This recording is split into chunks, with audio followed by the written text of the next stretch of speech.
Это удивительно, но храп будет всех вокруг, кроме самого храпящего.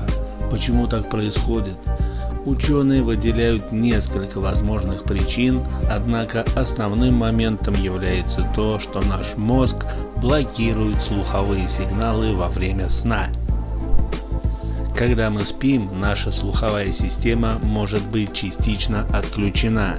Это связано с тем, что во время сна наш мозг подавляет обработку внешних звуков для того, чтобы мы могли отдыхать и не просыпаться от каждого шороха или звука в окружающей среде. Кроме того, в течение сна наше тело переходит в состояние более глубокого сна.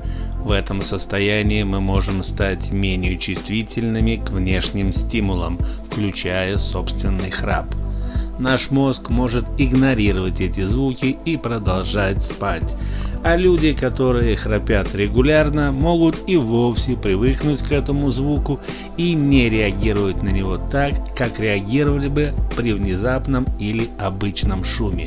Они могут уже не осознавать своего храпа или не воспринимать его как потенциальный раздражитель. Важно отметить, что не все храпящие люди полностью игнорируют свой храп.